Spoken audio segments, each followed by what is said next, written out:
नमस्कार मित्रांनो, स्वागत आहे तुमचं आपल्या यूट्यूब चॅनलवर ज्याचं नाव आहे DMR नर्सिंग. तर पहा, खूप महत्त्वाची माहिती असणार आहे आजच्या व्हिडिओमध्ये. CHOची पदभरती जवळपास पुढल्या महिन्यामध्ये होण्याचे खूप सारे चान्सेस आहेत.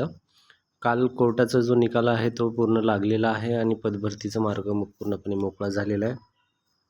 त्यामुळं आता तुम्हाला अभ्यासाला लागणं खूप गरजेचं आहे मित्रांनो. सोबतच बऱ्याच जणांचे कमेंट आले होते. काही कमेंट मी पाहिलेले आहेत.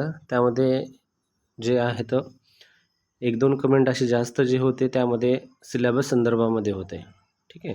तर सिलॅबस त्यानंतर मग काही CHOचे जे काही अडचणी आहेत जनरलमध्ये आपण थोडंसं ते पण डिस्कशन करू आणि तुम्हाला फोकस कशावर वगैरे करायला पाहिजे, जे आता एक्झाम येणार आहे त्यावर पण तुम्हाला या ठिकाणी संपूर्ण सांगणार आहे मित्रांनो. सर्वात अगोदर एक महत्त्वाची गोष्ट सांगतो. CHO जे पद आहे या पदावर मी जवळपास 3 वर्ष ते 3.5 वर्ष या ठिकाणी जॉब केलेला आहे मित्रांनो. आज मी DMARमध्ये नर्सिंग ऑफिसर लागण्या अगोदर मी CHO होतो मित्रांनो. त्यामुळं मला ना CHOच्या जॉब संदर्भामध्ये थोडंफार माहिती आहे मित्रांनो. त्यामुळे मी तुम्हाला जेव्हा CHOची मी एक्झाम दिली होती त्यानंतर मग ट्रेनिंगचं वगैरे त्या पण काही गोष्टी मी सांगण्याचा प्रयत्न करेन शॉर्टमध्ये. अगोदर जे आहे सिलॅबस वगैरे कव्हर करून घेऊ. व्हिडिओ जर तुम्हाला आवडला असेल तर व्हिडिओ लाईक करायला पण विसरू नका. कारण व्हिडिओमध्ये आपण जे आहे जे काही बनवतो तो मी लाईक केल्यामुळं वगैरे तेवढंच आपल्याला फीडबॅक पॉझिटिव्ह येतो मित्रांनो.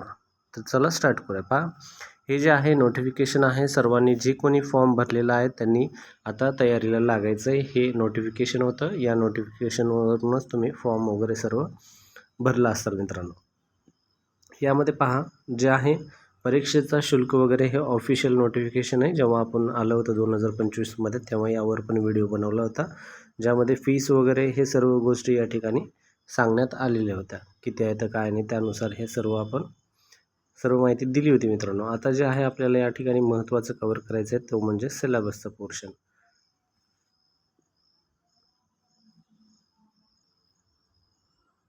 तर पहा, या ठिकाणी एकूण जी पदे होती मित्रांनो, या ठिकाणी 1974 पदे जे आहेत तर टोटल या ठिकाणी हे पोस्ट होते मित्रांनो.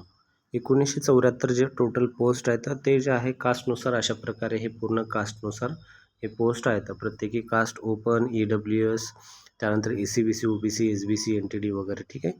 आता यामध्ये तुम्हाला एक कॉमन पॉईंट सांगतो.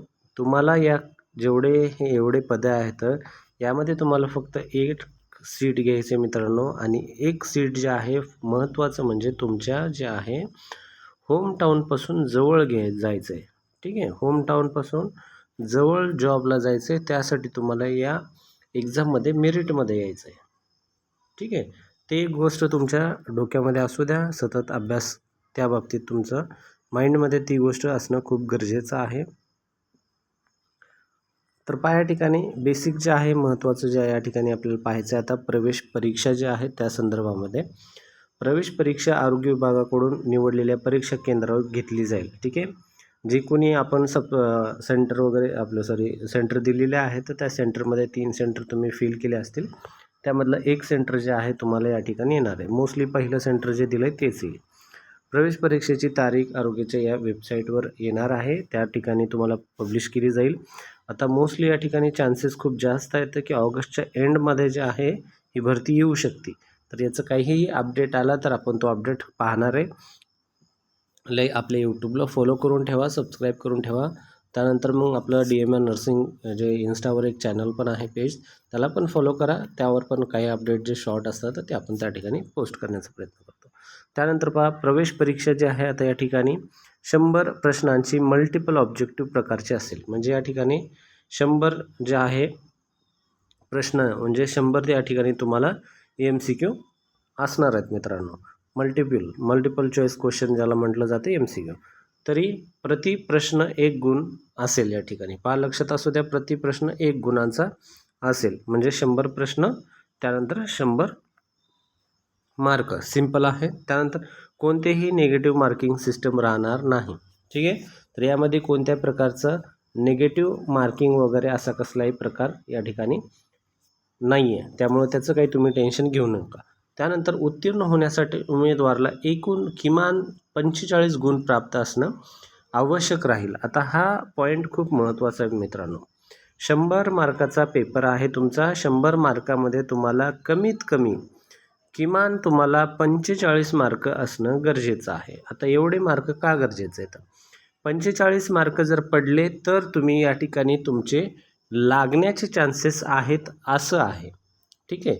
जर तुम्ही 45च्या खाली पडलात मार्क, जर तुम्हाला याच्यापेक्षा कमी असतील तर तुम्ही त्या ठिकाणी रिजेक्ट झाला ऑटोमॅटिकली, कारण तुम्ही या ठिकाणी पास नाही झाले, तुम्ही फेल झाले जर 45च्या खाली पडले तर. त्यासाठी तुम्हाला 100पैकी ॲटलिस्ट 45च्या पुढं तरी पडले पाहिजे, जेणेकरून तुम्ही पास होताल.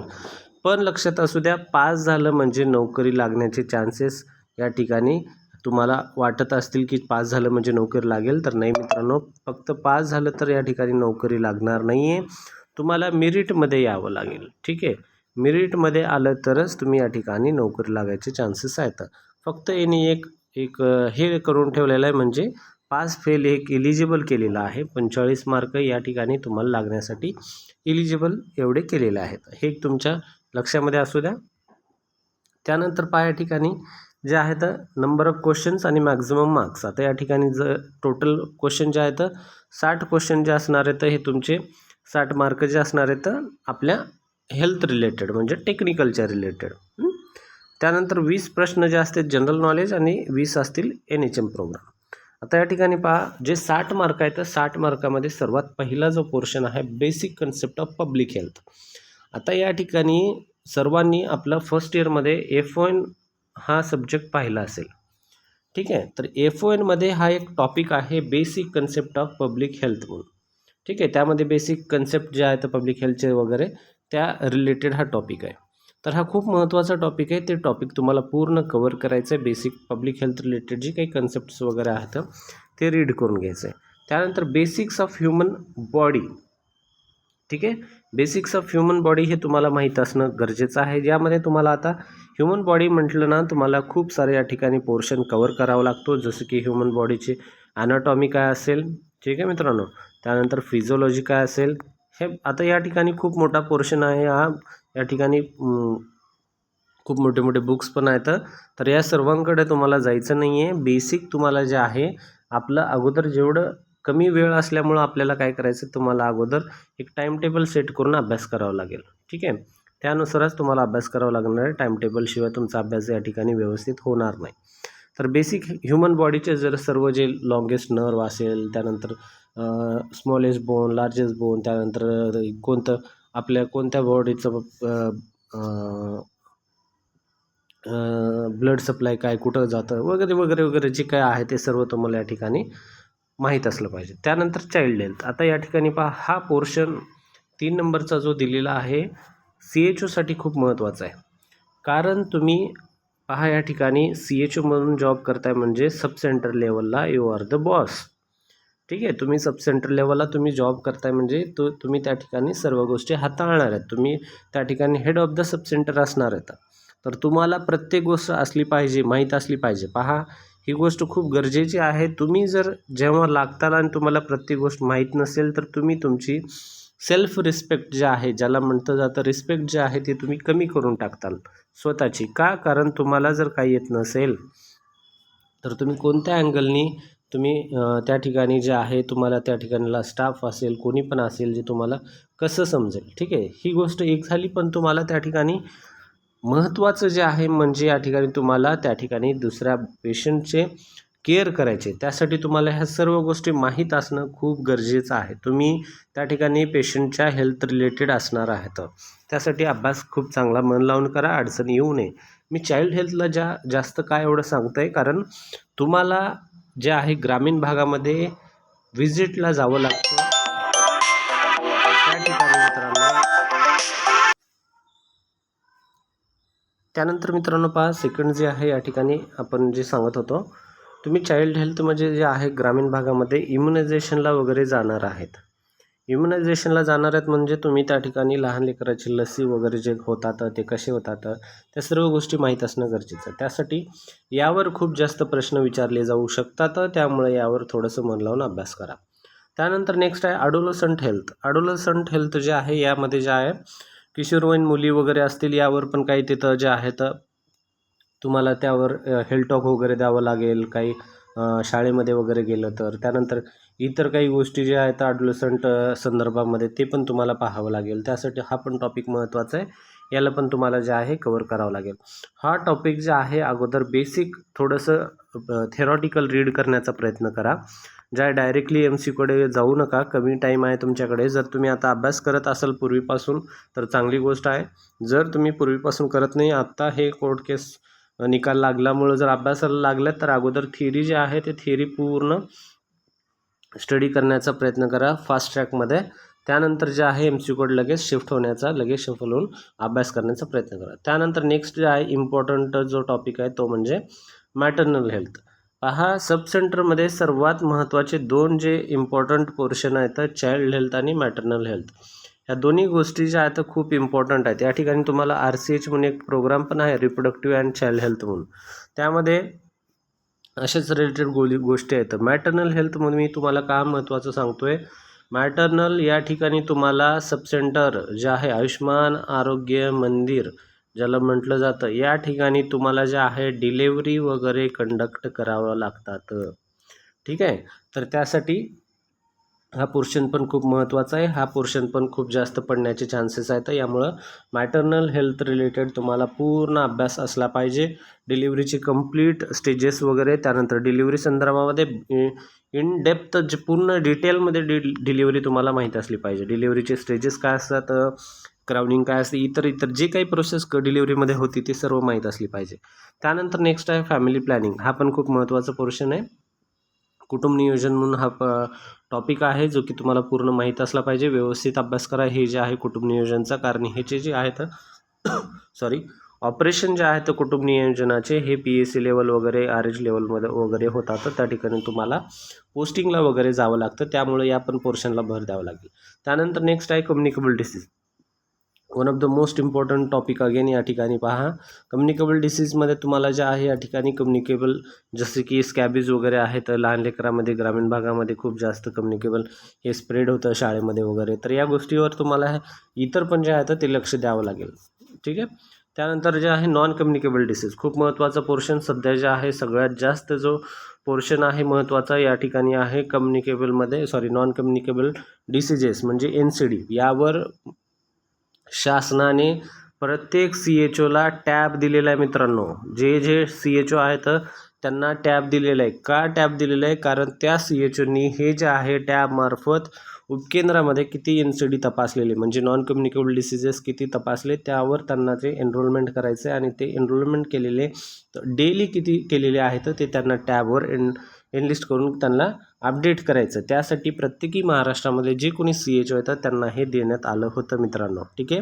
आता देण्यात आलेलं आहे. तुम्ही पण CHO झाला तर तुम्हाला पण हे टॅब दिलं जाईल तुमच्या उपकेंद्राद्वारे तुमच्याकडे. तर त्यासाठी खूप खूप महत्त्वाचं आहे. NCD म्हणजे one of the most important topic आहे. कारण या ठिकाणी ग्रामीण भागामध्ये सर्वात जास्त जे आहे शुगर आणि BPचे पेशंट असतात.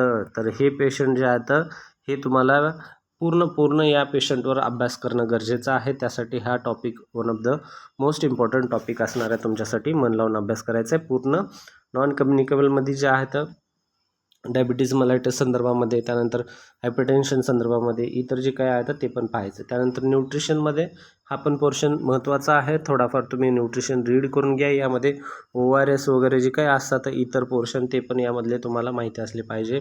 हीटस्ट्रोकमुळे वगैरे काही उन्हाळ्यामध्ये त्रास झाला तर तुम्हाला त्या ठिकाणी काय फ्लूइड द्यायचं आहे वगैरे इतर जे काही न्यूट्रिशन संदर्भात डाएट संदर्भामध्ये वगैरे ते माहीत असलं पाहिजे. त्यानंतर मेंटल हेल्थ संदर्भात पण थोडंफार रीड करून घ्या व्यवस्थित.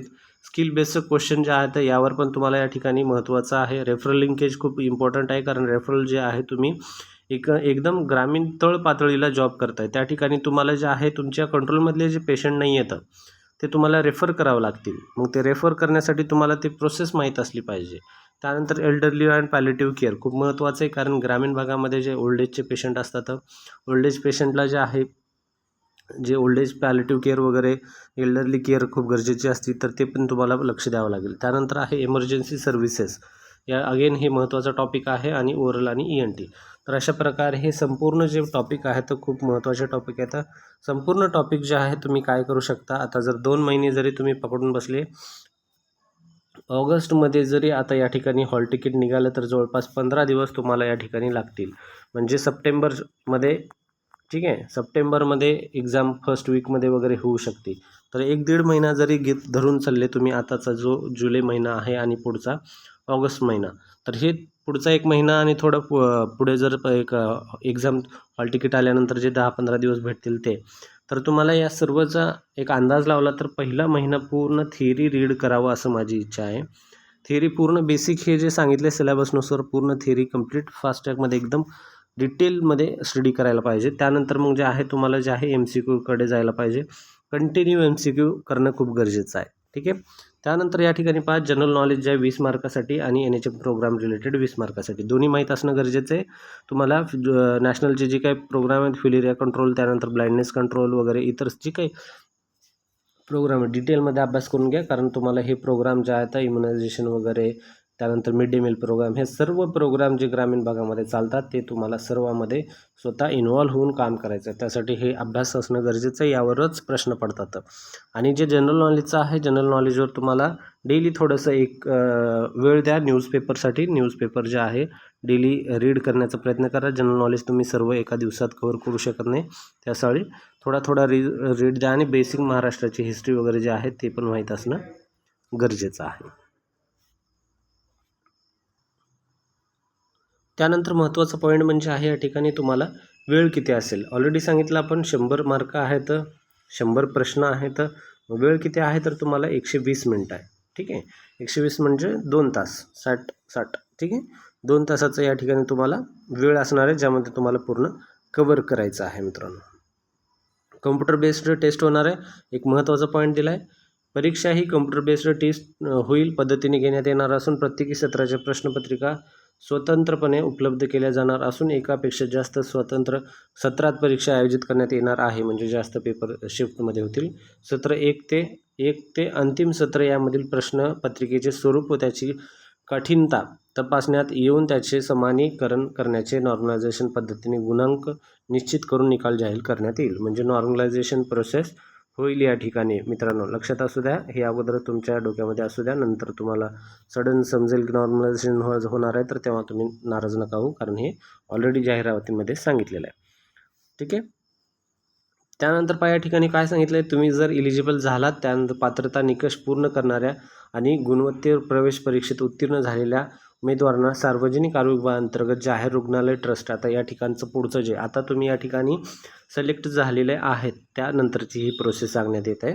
सिलेक्ट झाल्यानंतर तुम्हाला जे आहे या ठिकाणी मेरिटमध्ये आला, तुम्हाला जे आहे एका ट्रेनिंग सेंटरमध्ये तुमचं नाव, तुमच्या जवळचं जे काही ट्रेनिंग सेंटर आहे त्यामध्ये तुमचं नाव येतं आणि त्या ट्रेनिंग सेंटरमध्ये तुम्हाला जे आहे तुमचे 6 महिने तुम्हाला काढायचे. त्या ठिकाणी दिले पहा, 6 महिन्याच्या प्रमाणपत्र प्रशिक्षणासाठी प्रशिक्षण केंद्र दिली जातील, जे तुम्हाला ट्रेनिंग सेंटरमध्ये जायचं आहे आणि 6 महिन्याचं तुम्हाला कंडिशनल पोस्टिंगद्वारे तुम्हाला शिकवण्यात येईल. त्यानंतर तुम्हाला जे आहे एक्झिट एक्झाममध्ये उत्तीर्ण होणं गरजेचं. त्या ठिकाणी तुम्हाला जे आहे परत एक एक्झाम होती, त्यामध्ये तुम्हाला पास होणं खूप गरजेचं आहे. त्याला थिअरी एक्झाम असते, त्या ठिकाणी थिअरी एक्झाममध्ये आणि प्रॅक्टिकल असतं, ते पास व्हावं लागतं तुम्हाला.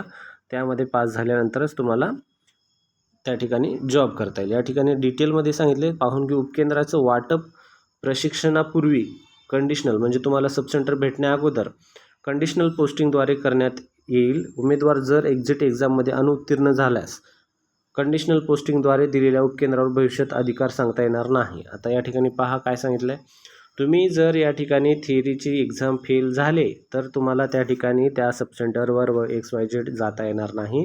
तुम्हाला त्या ठिकाणी जाऊ शकत नाही, कारण तुम्ही बेसिक जे 6 महिन्याची ट्रेनिंग परीक्षा आहे ती फेल झालेली आहेत.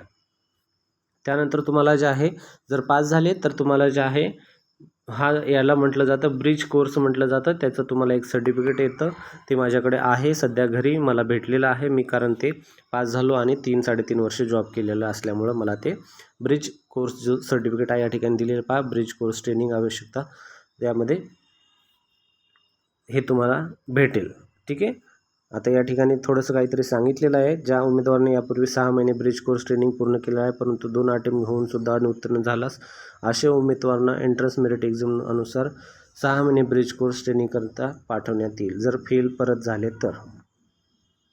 ठीक आहे.